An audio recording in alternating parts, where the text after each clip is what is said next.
Solución es Medicina, un programa para dar a conocer lo que a usted le interesa en temas de salud, con la conducción del doctor Javier Ávila y la doctora Eva Perusquía.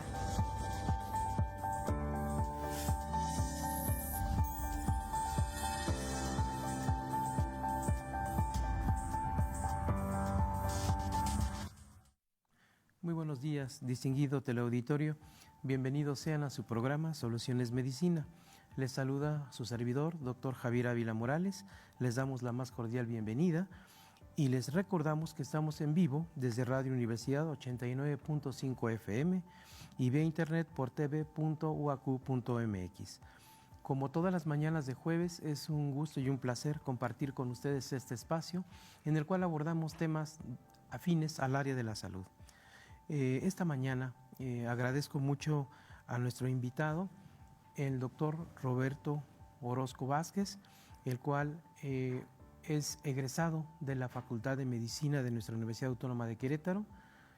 Posteriormente, el doctor Orozco realizó sus estudios de posgrado, primero en San Luis Potosí, donde estuvo haciendo la residencia en pediatría médica, y posteriormente en el Centro Médico La Raza, la subespecialidad en cirugía pediátrica. El doctor Roberto Orozco se ha desempeñado a lo largo de su trayectoria profesional en el sector público, en el Instituto Mexicano del Seguro Social, en el sector privado, desde su llegada a nuestra ciudad, y ha sido uno de los referentes en la cirugía pediátrica. En sus blasones académicos, el doctor ha sido profesor de la Facultad de Medicina, ha sido profesor de los internos, de los residentes en pediatría, y actualmente con mucho gusto puedo informarles que el doctor Roberto Orozco es el director general de la Unidad Médica Santa Bárbara, una unidad emblemática para nuestro sistema universitario de salud. Así es que sin más ni menos, agradezco mucho al doctor Roberto Orozco que esté con nosotros esta mañana. Roberto, muchas gracias, bienvenido. Gracias a ti, Javier. Aquí estamos con mucho gusto, aquí con nuestros televidentes. Vamos a hablar un poquito de los temas de cirugía pediátrica y pues cuando gustes empezamos, Javier. Es un honor estar aquí nuevamente con ustedes. Ya hemos estado en otras ocasiones y con mucho gusto compartimos la experiencia. Muchas gracias, doctor Orozco. Bien, como lo mencionó el doctor, vamos a hablar de algunos tópicos en cuanto a la cirugía pediátrica, de algunos avances que ha habido.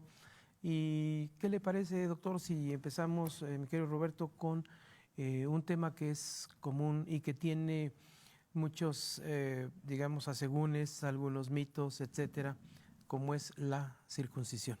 Sí, efectivamente, Javier, como tú comentas, muchos mitos alrededor de la circuncisión. Muchos criterios a favor, criterios en contra, que si sí se hace, que si no se hace.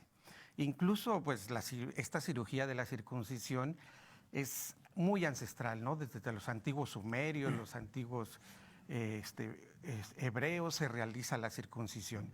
Ahí principalmente con fines religiosos, místicos, pero actualmente ya las indicaciones médicas ya son muy precisas, ¿no?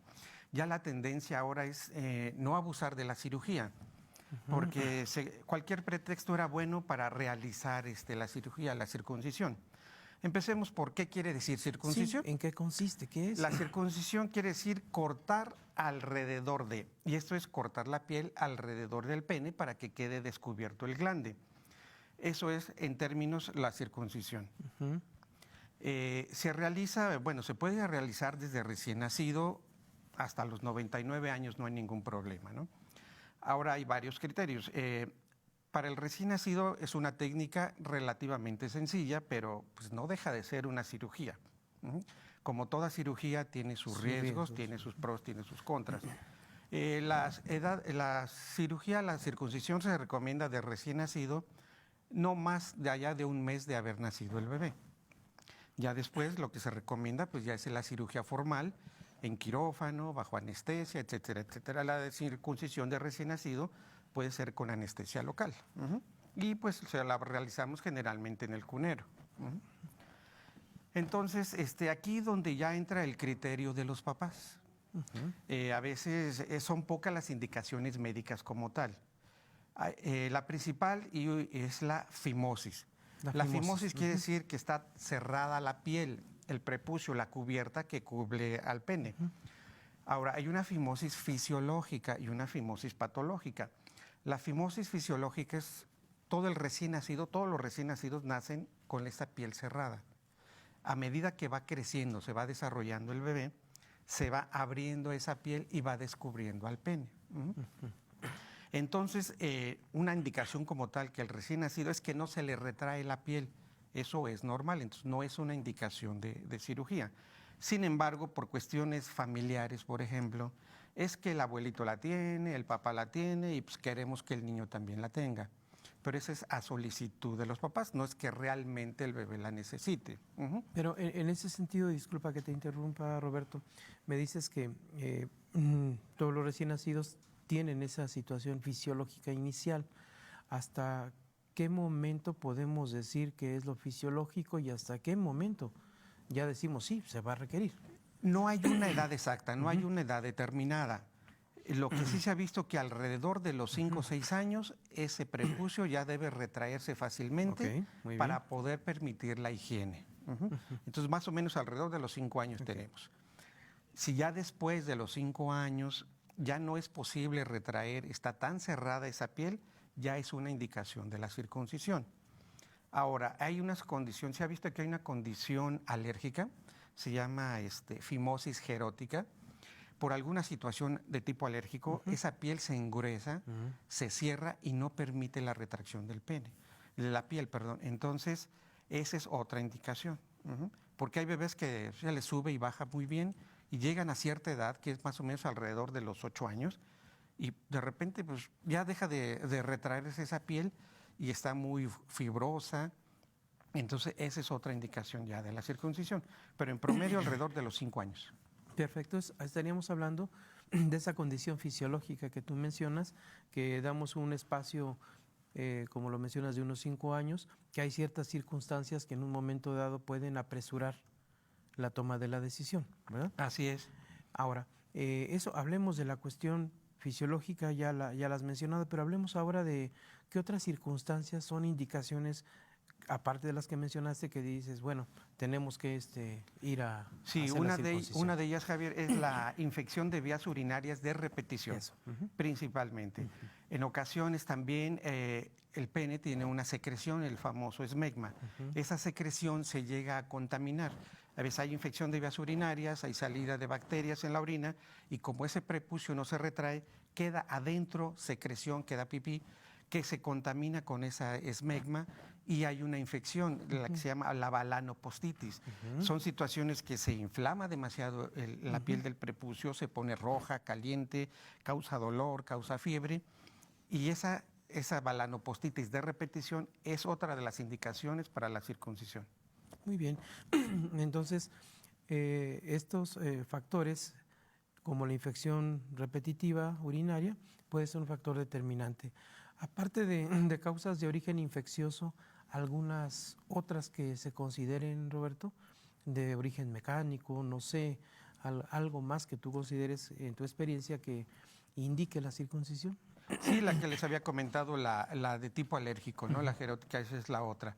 Pero principalmente son esas. Ya son muy pocas las indicaciones actuales. Muy bien. Ahora, pasando ya a la toma de decisión. Se ha considerado que se tiene que hacer la circuncisión. ¿Este es un procedimiento ambulatorio? ¿Es un procedimiento de riesgo? ¿Se hace en quirófano? ¿Hay nuevas técnicas? ¿Qué se hace, Roberto? Sí, ya cuando terminamos, dependiendo la edad del paciente, que pues como les había comentado, alrededor de los 5 años que vemos que ese prepucio ya no se retrae, o antes incluso si hay infecciones de repetición, tanto urinarias como locales. Entonces, afortunadamente ya es una cirugía ambulatoria, se hace con anestesia regional, o sea, un tipo bloqueo como de las cesáreas de las mamás, pero por condiciones de los bebés, de los niños, se realiza con sedación. Para que el niño esté tranquilo en quirófano y eso permite más seguridad anestésica y después de la cirugía quedan con cierta analgesia, con protección para el dolor en lo que se va recuperando el paciente. También es ambulatoria, se está en hospital 4 o 5 horas y técnicamente es relativamente sencilla, pero pues como les había comentado, toda cirugía tiene sus riesgos, ¿no? Puede haber riesgo de sangrado, riesgo de infección o que haya algún defecto de cicatrización. Eso también es un factor que hay que tener en cuenta, que ya son ajenos ahora sí que a la técnica, al cirujano, sino ya son propios del paciente. Pues la mayoría ya son con técnica, con anestesia regional, porque antes la mayoría, el 100% eran anestesia general, y pues obviamente aumentaban los riesgos y las posibles complicaciones. Ya los anestésicos de ahora son muy seguros. Antes tardaban en eliminarse del cuerpo 4 o 5 horas, el niño despertaba, no despertaba, y ahora su recuperación es más rápida en ese sentido. Muy bien. Evidentemente, ya el capítulo de circuncisión en el adulto representa otra condición y que se escapa prácticamente al manejo en el ámbito pediátrico. Pero Roberto, considerando esa polémica que existe en cuanto a los niños, ¿en qué momento dejan de ser niños y en qué momento ya no son niños? ¿Hasta dónde los ve el pediatra y el cirujano pediatra y hasta dónde no? Límites, por ejemplo, para circuncisión en jóvenes, en adolescentes. Pues prácticamente hasta los 16 años. Hasta los 16 años. Ahí sí yo les doy una recomendación a los papás, ¿no? En relación a la circuncisión de recién nacido, que recuerden que están decidiendo por el bebé. Es una situación que es exponer en cierta forma a un riesgo quirúrgico, por sencillo que sea relativamente. Entonces, tomar en cuenta ese concepto, ¿no? De que es decisión de los papás que están tomando, porque a lo mejor el niño de adulto dice, ¿por qué me la hicieron, no? O al revés, ¿por qué no me la hicieron? Pero bueno, ya es otra situación que ya en un momento dado, el joven, el adulto, puede decidir si me la hago o no me la hago, ¿no?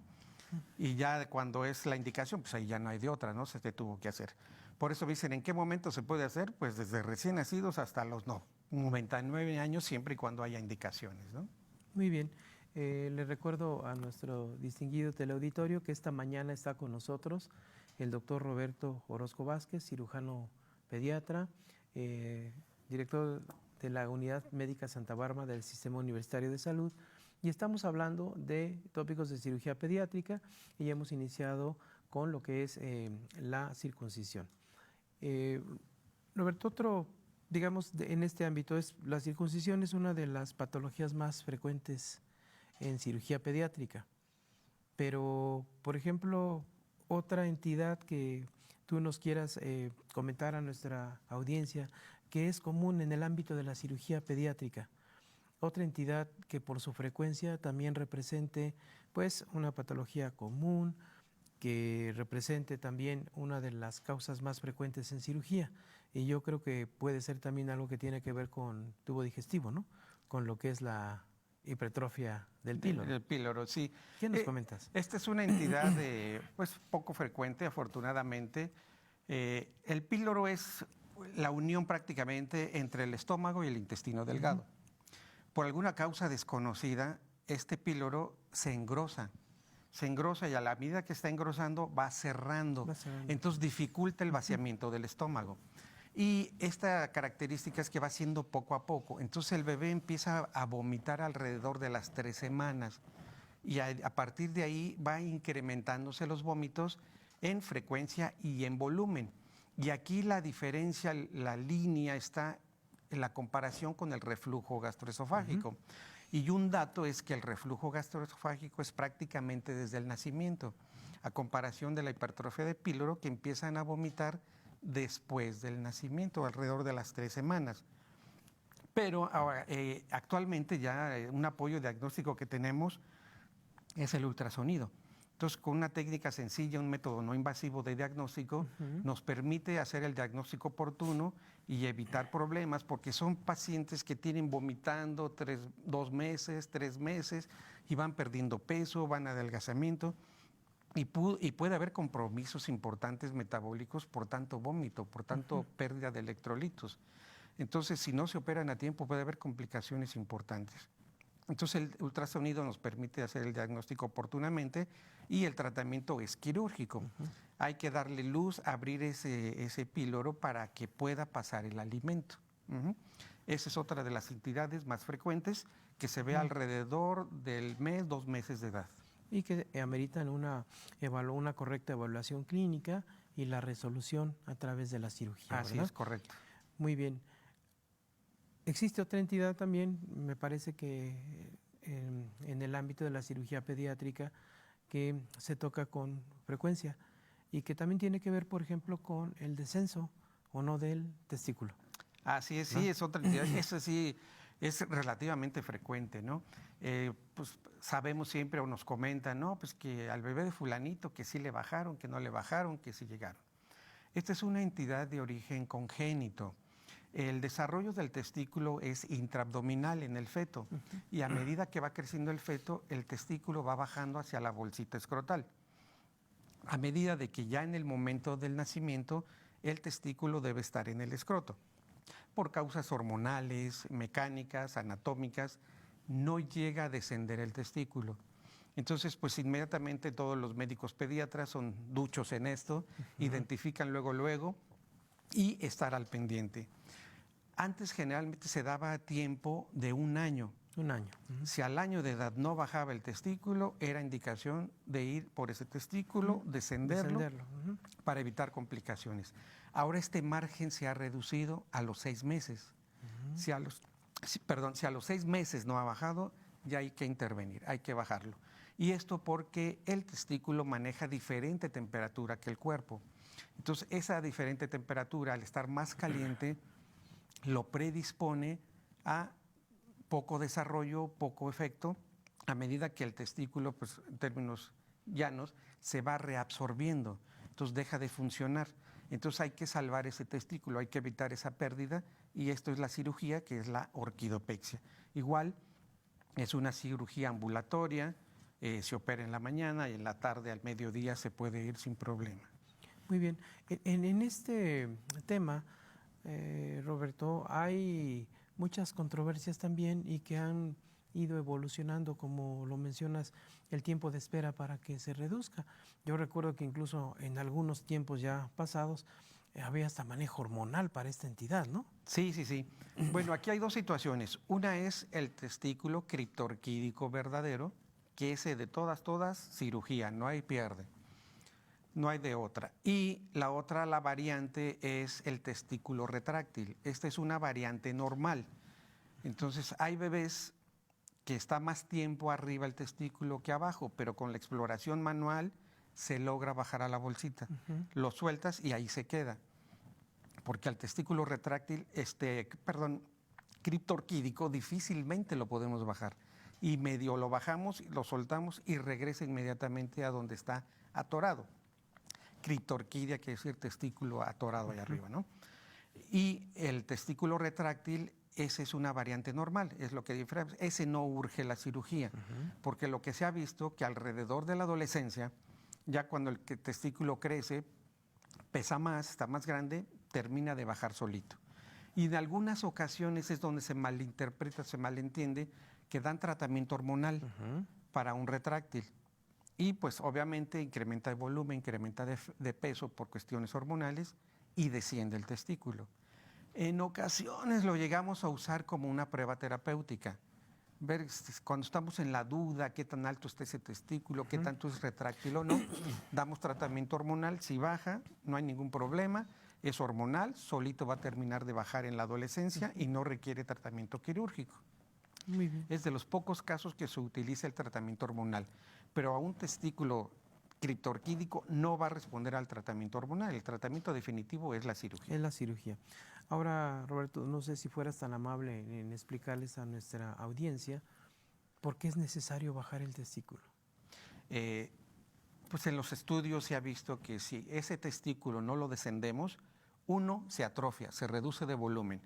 Otro, puede desarrollar anticuerpos que afectan a ese testículo que ya no funciona y repercuten con el testículo sano. Entonces, en lugar de tener uno que funcione bien, pues ya podemos tener 2 que no funcionan. Y otro, pues ya lo que te toca a ti, el alto riesgo, bueno, un riesgo aproximado del 5% en la edad adulta, que ese testículo que no se descendió o ese remanente que quedó ahí se haga un cáncer testicular. Digo, a nosotros ya no lo vemos, sino ya es en la edad adulta, ese riesgo de cáncer, ¿no? Muy bien, a mí me parece muy importante esto que tú acabas de mencionar en el sentido de los tiempos en los cuales hay que descender, porque también se acostumbraba a dejarlos mucho más tiempo, ¿no? A veces, bueno, va a descender, va a bajar, y a veces pasaba más de un año, año y medio. Sí, desafortunadamente nos han llegado niños a los 3 años que déjelo, aguántelo y que masajitos y vamos a ver si baja. Y ya cuando lo mandan, pues ya es demasiado tarde, ¿no? Ya es un testículo pequeño, del tamaño de un frijolito, que ya no tiene la consistencia normal, que prácticamente ya no sirve y pues hay que retirarlo, hay que quitarlo, ¿no? Creo que ese es un punto muy, muy importante, hacerlo notar que por esta demora en la toma de la decisión, un testículo que técnicamente estaba criptorquídico y que podía, a través de la orquidopexia, ser funcional en el futuro, puede convertirse en un testículo que se haga una orquiectomía, es decir, que se quite, ¿no? Así es, sí, efectivamente, ¿no? Entonces, y deja de eso, hay situaciones que el problema es bilateral. Entonces, a veces hay que retirar los 2 remanentes de testículo y entonces sometemos al niño a un tratamiento hormonal definitivo, ¿no? Ahora, en ese sentido, Roberto, perdón, cuando es bilateral, ¿se puede hacer en el mismo evento quirúrgico el descenso de ambos? Se puede, pero no es recomendable. Es mucho malestar para el niño, ¿no? Y lo que más recomendamos es en un tiempo uno y en otro tiempo otro. No por querer ahorrar costos, sometamos al niño a un doble estrés quirúrgico, ¿no? Y en ese sentido, ¿cuál es el tiempo razonable que tendríamos que esperar entre un procedimiento y un segundo procedimiento? Mínimo recomendamos 6 meses entre un procedimiento y otro. Eso es muy importante. Y también les digo a los papás, cuando es un solo testículo, que pues más vale uno sano que uno malo y el otro quién sabe, ¿no? Muy bien, de acuerdo. Creo que ha sido en puntos que se han ido aclarando en relación a lo que puede estar alrededor de la criptorquidia, de los momentos en los cuales tenemos que descender el testículo, los riesgos que conlleva no hacerlo y por supuesto riesgos a corto y a largo plazo, ¿no? Así es, correcto, Javier. Muy bien. Roberto, ¿algún otro tema que consideres interesante en cuanto al ámbito de tu expertise y el área que te toca a ti resolver? Pues mira, sería bueno hablar un poquito de lo que es la hernia umbilical, que también hay muchos peros, hablar de las hernias de los niños, de la apendicitis, que también es un problema muy frecuente en los niños, ¿no? Y que cuesta luego a veces, digamos, en la apendicitis con las adenitis mesentéricas, hacer un diagnóstico correcto, porque no todo dolor abdominal es apendicitis, ¿no? Sí, claro, sí, hay muchos factores que nos pueden simular una apendicitis, ¿no? Pero actualmente también ya estamos apoyados con el ultrasonido, ya en todos los hospitales hay ultrasonido a las 24 horas y ese ultrasonido nos permite hacer el diagnóstico oportuno y evitando estudios más invasivos, ¿no? Y en caso de duda, pues tenemos la ayuda de la tomografía. Pero sí es muy importante todavía en la actualidad hacer un diagnóstico oportuno de una apendicitis porque todavía llegan a los centros hospitalarios muchos niños complicados, ¿no? De que luego nos confiamos del dolor, que no le damos la importancia que es necesaria, ¿no? Muy bien. Roberto, estamos concluyendo. Quisiera pedirte un mensaje final para nuestra audiencia en relación a las enfermedades que tienen resolución quirúrgica o que se tienen que operar en los niños. Sí, que cualquier duda no la dejen al azar. Acudan con su pediatra de confianza y ya su pediatra lo canalizará con el cirujano que también es de su confianza. Que más vale pecar de desconfiados que de confiados, ¿no? Luego de confiarse, pues nos lleva a problemas, complicaciones, retrasos de diagnósticos. Y pues estamos allá en la Clínica Santa Bárbara, a su orden, para todo lo que se ofrezca. Tomamos esta nueva enmienda y seguimos adelante. Muchas gracias, Roberto. Felicitarte por este nombramiento muy merecido y saber que la Clínica de Santa Bárbara, que es emblemática para la universidad, está en muy buenas manos. Agradecemos tu presencia, Roberto, y muchas gracias también a nuestra audiencia y nos veremos en una próxima emisión. Muchas gracias. Hasta luego. Hasta luego. Solución es Medicina, un programa para dar a conocer lo que a usted le interesa en temas de salud, con la conducción del doctor Javier Ávila y la doctora Eva Perusquía.